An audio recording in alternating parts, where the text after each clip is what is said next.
நல்லா எக்ஸ்பீரியன்ஸ் ஆனதுக்கப்புறம் இந்த நோட்டெல்லாம் எங்கே போகுதுன்னே தெரியாது. கடைசியாக ஃபைனலாக ஒரு எக்ஸாம் ஒன்று வச்சிடலாம்.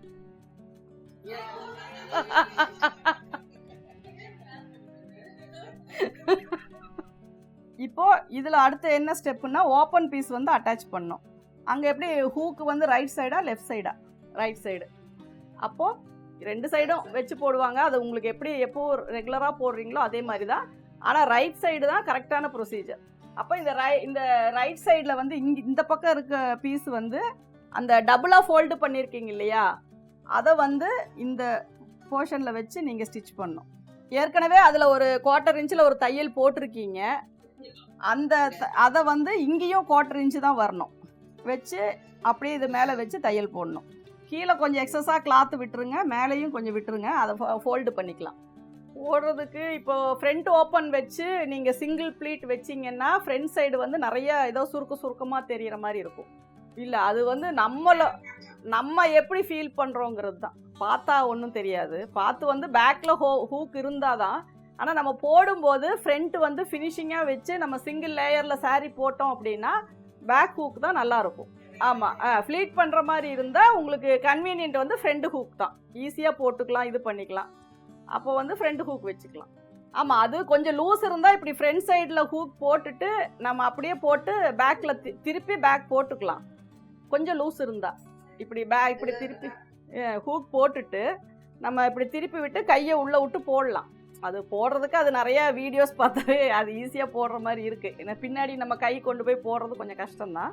ஆனால் லோ நெக்காக இருந்தால் போட்டுடலாம். மேலேருந்து போடணுன்னா போட முடியாது. அப்போ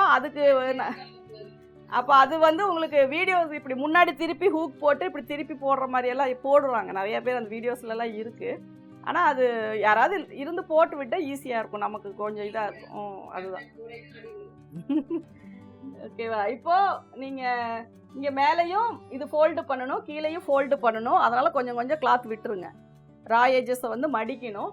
அப்போ இன்னொரு இதில் முக்கியமாக கவனிக்கணும் அப்படின்னா என்ன ஒரு விஷயம் அப்படின்னா, இந்த பீஸை நம்ம அட்டாச் பண்ணும்போது, அதாவது ஹூக் பீஸ் அட்டாச் பண்ணும்போது இந்த ஃப்ளீட்டுக்கு நேராக வரும்போது இந்த இடத்துல சின்னதாக ஒரு ப்ளீட் வைக்கணும், சின்னதாக ஒரு ஃபோல்டிங் கொடுக்கணும்.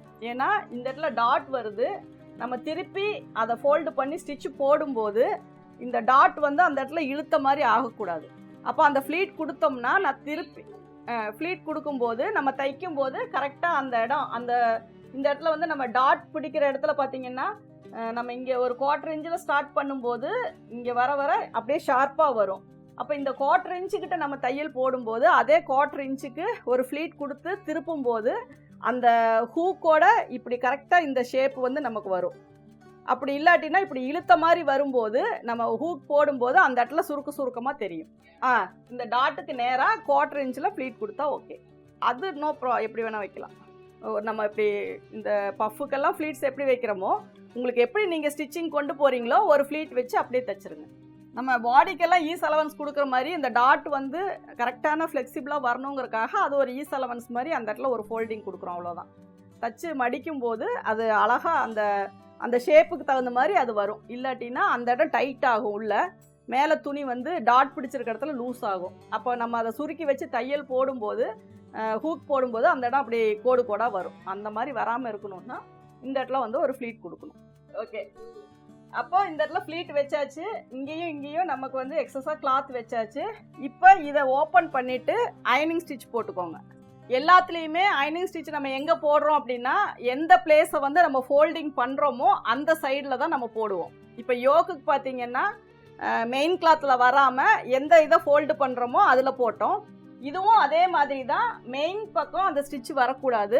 எல்லா பீஸையுமே அந்த ஓப்பன் பீஸ் சைடு தள்ளி விட்டுட்டு மேலே வந்து அந்த எட்ஜில் தையல் போட்டுக்கோங்க.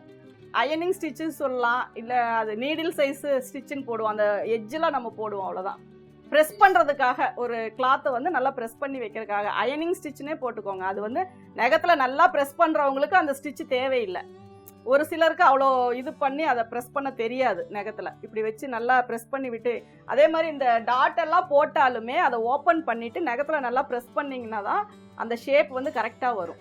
ஓப்பன் கிளாத்தில் எல்லாம் தள்ளி விட்டுட்டு அங்கே போடணும். இந்த டாட் எல்லாமே ஒவ்வொரு டாட் பிடிச்சதுக்கு அப்புறமும் எடுத்துட்டு நகத்தில் நல்லா ஓப்பன் பண்ணிட்டு ப்ரெஸ் பண்ணி விடணும். ஏதோ ஒரு சைடு தள்ளி விட்டுட்டு நல்லா நகத்தில் ப்ரெஸ் பண்ணி விடணும். அப்போ வந்து அந்த கப் ஷேப் பார்க்கும்போது நீட்டாக இருக்கும்.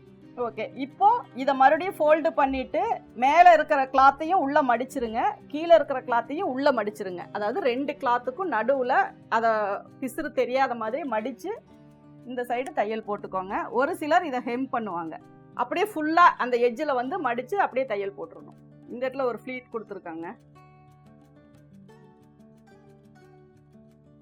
கொடுத்துட்டு இந்த எட்ஜில் இது உள்ளே வந்து இதை ஃபோல்டு பண்ணிடணும். அதே மாதிரி இந்த பிசுறையும் உள்ளே ஃபோல்டு பண்ணிவிட்டு அப்படியே வச்சு ஸ்ட்ரைட்டாக தையல் போட்டுருணும். உள் சைடை மடிச்சிடணும். இப்போ மேலே வச்சு தானே தையல் போடுறீங்க, அதை அப்படியே உள் சைடு மடித்து நேராக ஒரு தையல் போட்டுரும். இந்த இடத்துல இந்த 1/2 இன்ச்சு நம்ம போட்டுட்டு இதில் ஓவர்லாக் வேணும்னா போட்டுக்கலாம். இந்த இடத்துல இது ஓவர்லாக். இந்த எட்ஜஸ் எல்லாம் நமக்கு இதாக பிரிஞ்சு வராமல் இருக்கிறதுக்காக இதை போடுவோம். அது வேணும்னா போட்டுக்கலாம். அப்படி இல்லாட்டினா எட்ஜில் ஒரு தையல் போட்டு விட்டுருங்க. 4 எல்லா கிளாத்தையும் வச்சு அப்படியே ஓரமாக வச்சு ஒரு தையல் போட்டு விட்டுருங்க. அப்போ அது வந்து நீங்கள் ஓரமாக தையல் போட்டிங்கன்னா போதும். இது வந்து நம்ம ஷாப்லெல்லாம் ஸ்டிச் பண்ணும்போது தான் இதெல்லாம் போட்டு கொடுப்போம். நீங்கள் வீட்டில் பண்ணும்போது இந்த போக போக இந்த சைடு தெரியாத மாதிரி கூட நம்ம க்ளோஸ் பண்ணி தையல் போட்டுக்கலாம். அப்போ இது போட்டு இந்த இடத்துல ஸ்டிச் போட்டுக்கோங்க. ஓகேவா? ஃப்ரண்ட்டு இது வந்து உங்களுக்கு ஹூக் சைடு. அப்போது இதுக்கு ஆப்போசிட் சைடு வந்து நீங்கள் அந்த நூலில் கட்டுற மாதிரி இருந்தால் நீங்கள் அப்படியே ஃபோல்டிங் பண்ணி வச்சுக்கலாம். இல்லை நீங்கள் அந்த கிளாத்லேயே வந்து இதில் இப்படி கேப் கொடுக்குற மாதிரி இருந்தால் நம்ம ஸ்டிச் பண்ணும்போது வைக்கணும். இதில் வந்து ஹூக் மாட்டுறதுக்காக. அப்போது இது வந்துட்டு உங்களுக்கு லெஃப்ட் சைடு வரும். இப்போ இதில் சைடில் வந்து மேலே வந்து நீங்கள் அந்த ஃபோல்டிங் பீஸ் வைக்கணும். அதே மாதிரி 1/4 இன்ச்சில் தையல் போடணும். இதில் வந்து இந்த ஃப்ளீட் வேண்டாம். இதில் வந்து ஃப்ளீட் தேவையில்லை. இது ஃபஸ்ட்டு வந்து நான் அந்த நூல் கட்டுறதுக்கு சொல்கிறேன், அதுக்கப்புறம் நான் அந்த வீ கட்டுறது எப்படின்னு சொல்லிடுறேன். இப்போ ஓப்பன் பீஸ் வந்து நம்ம அப்படியே ஹாஃபாக இருந்தது ஃபுல்லாக ஃபோல்டு பண்ணிட்டோம். இது வந்து ஹாஃபாக தான் ஃபோல்டு பண்ணணும். இந்த இடத்துல தையல் போட்டாச்சு. இப்படி ஓப்பன் பண்ணி இந்த ஃபோல்டிங் சைடை உள்ளே வச்சு இப்படி தையல் போட்டுக்கோங்க. இந்த பிசுரெல்லாம் உள்ளே மடித்து விட்டுருங்க. ஃபஸ்ட்டு வந்து மேலே வச்சு அந்த ஃபோல்டிங் வந்து மேலே வரணும். அதாவது இது வந்து ராங் சைடு. அதில் வந்து 1/4 இன்ச்சுக்கு நேராக தையல் போட்டுக்கோங்க. கீழேயும் ஃபோல்டிங்காக துணி விட்டுருங்க, மேலேயும் ஃபோல்டிங்காக துணி விட்டுருங்க. மேலே வர்றது கூட நம்ம நெக் பீஸ் வைக்கும்போது கட் ஆயிரும், அது கூட பரவாயில்ல. கீழே வந்து கம்பல்சரி ஃபோல்டு பண்ணணும். அந்த பிசுறு வந்து தெரியக்கூடாது. ஒரு சிலர் வந்து நெக்கு வச்சுட்டு ஓப்பன் பீஸ் வைப்பாங்க. ஒரு சிலர் வந்து ஃபஸ்ட்டு ஓப்பன் பீஸ் வச்சுட்டு லாஸ்ட்டில் தான் நெக்கு வைப்பாங்க. நம்ம வந்து ஃபஸ்ட்டு வந்து நீங்கள் ஓப்பன் பீஸ் எல்லாம் வச்சுட்டு நெக்கு வைக்கிற மாதிரி இருந்தால் மேலே வந்து நீங்கள் எந்த ஃபோல்டு பண்ண வேண்டாம், கீழே மட்டும் பண்ணுங்கள். அது ரைட் சைடாக இருந்தாலும் சரி, லெஃப்ட் சைடாக இருந்தாலும் சரி. அதாவது இப்போ வந்து நான் மேலே வச்சு உள்ளே மடித்து மேலே தையல் போட்டுக்கோங்க. இப்போ இதுவே வந்து அந்த வி மாதிரி வைக்கணும் அப்படின்னா கீழே வச்சு தைச்சிட்டு மேலே திருப்பி ஒவ்வொரு ஸ்டிச் கேப்லேயும் எவ்வளோ டிஸ்டன்ஸ் வேணுமோ அந்த இடத்துல இந்த வி மாதிரி வச்சு தையல் போட்டுக்கோங்க. உங்களுக்கு எத்தனை ஹூக் அது சொல்கிறேன், இதில் அந்த வீடியோவில் இருக்குது, நான் சொல்கிறத கவனிச்சுக்கோங்க, அதில் பார்த்துக்கோங்க. இந்த ஹூக் வந்து ஃபஸ்ட்டு வந்து நெருக்கமாக வைக்கணும். அதாவது நம்ம ஷாப்லலாம் கொடுத்தோம்னா அவங்க ஒரு குறிப்பிட்ட கேப் வச்சு தான் வைப்பாங்க. நம்ம பர்சனலாக தைக்கும்போது கரெக்டான ஃபிட்டிங் வேணும்னா நம்ம ஒரு 1.5 இன்ச்சுக்கு ஒரு ஹூக் வைக்கலாம். அது வந்து நம்ம தைக்கிறனால நம்ம எவ்வளோ ஹூக் வேணாலும் வச்சுக்கலாம். இப்போ கடையிலலாம் வைக்கும்போது 2 இன்ச்சு 2.25 இன்ச்சு அந்த டிஸ்டன்ஸில் தான் வைப்பாங்க. இது வந்து ஒரு 1.5 இன்ச்சில் நம்ம வைக்கலாம். நார்மலாக அப்படி வச்சோம்னா நமக்கு நல்லா நீட்டாக அந்த ஃபினிஷிங் வந்து கிடைக்கும். அந்த கேப் இல்லாமல் நம்ம போடும்போது அந்த கேப்பாக இல்லாமல் நீட்டாக ஒரு ஜிப்பு போட்ட மாதிரி நமக்கு ஒரு ஃபினிஷிங் கிடைக்கும். அது ரொம்ப கேப் விட்டுட்டோம் அப்படின்னா அந்த இடம் இப்படி வளைஞ்சு வரும், கேப் வர மாதிரி வரும். அதனால தான் ஃபஸ்ட்டு வந்து ஹூக்கு வந்து நம்ம நெருக்கமாக வைக்கணும். அது பேக் ஓப்பன்னா நல்லாவே நெருக்கமாக வைக்கணும், ஏன்னா பின்னாடி வந்து அந்த ஹோல் தெரியக்கூடாது. அப்போ அது மாதிரி நம்ம வைக்கணும். இப்போ இதில் வந்து ஃபஸ்ட்லேருந்து சொல்கிறேன், உங்களுக்கு இது கன்ஃபியூஸ் ஆகுதுன்னு சொன்னீங்க. இது வந்து ஃபோல்டிங் பீஸு, இது வந்து ஃப்ரண்ட் சைடு. இப்போ இது வந்து இதனுடைய கீழ் சைடில் வைக்கிறோம், கீழ் பக்கம். அப்படியே டைரெக்டாக ஃபோல்டு பண்ணுறதுனா மேலே வச்சு உள்ளே ஃபோல்டு பண்ணிக்கலாம். ஆனால் இது வந்து அந்த வி வைக்கணும். அப்போ இந்த ஃபோல்டிங் வந்து நமக்கு மேலே வரணும். அப்போது நம்ம இந்த பீஸை வந்து இந்த துணிக்கு கீழே வைக்கிறோம். ஃபஸ்ட்டு இந்த பீஸை வச்சுட்டு இதுக்கு மேலே நம்ம இந்த ஓப்பன் இதை வைக்கிறோம். இந்த லேயருக்கு கீழே அப்படியே வைக்கிறோம். கீழே வைக்கிறோம். அந்த ஃபோல்டிங் வந்து இப்படி மேலே வரும்போது அந்த பிசுறு உள்ளே போயிடணும். அந்த 1/2 இன்ச்சு மடித்து தைச்சது வந்து உள்ளே போயிடணும். அப்போ இந்த மாதிரி வச்சு ஃபஸ்ட்டு ஒரு 1/4 இன்ச்சில் தையல் போட்டுருங்க. கீழே மட்டும் இதுக்கு விட்ருங்க. இது அப்புறம் அதிகமாக இருந்தால் அப்புறம் வெட்டிக்கலாம். இப்போ ஃபஸ்ட்டு ஸ்டிச்சு போட்டதுக்கப்புறம் அந்த துணி அப்படியே மேலே எடுத்து பாதியாக மடித்து இது மேலே வைக்கிறோம். ஏற்கனவே போட்ட ஸ்டிச்சு மேலேயே வைக்கிறோம். இது நீங்கள் வீடியோ பார்த்தா தான் உங்களுக்கு புரியும்னு நினைக்கிறேன். அதாவது நம்ம எக்ஸ்டெண்ட் பண்ணுறது வேறு, ஃபோல்டிங் பண்ணுறது வேறு. நம்ம ஹூக் பட்டியை வந்து ஃபோல்டிங் பண்ணுறோம், இதை வந்து எக்ஸ்டெண்ட் பண்ணுறோம். இப்போ இதை வந்து கரெக்டாக இது ஃபோல்டு பண்ணுறோம். ஏற்கனவே உள்ள இந்த அளவுக்கு தான் துணி இருக்கும்.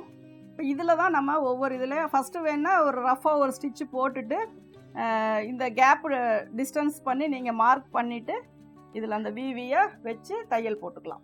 அதே மாதிரி இந்த வி வைக்கும் போதும் இந்த இடத்துல ஒரு சின்ன சின்னதாக பேக் ஸ்டிச் போட்டுக்கோங்க, பிரியாத மாதிரி. ஏன்னா அது ஸ்டிச் போடலைன்னா ஹூக் போட போட பிரிஞ்சிடும்.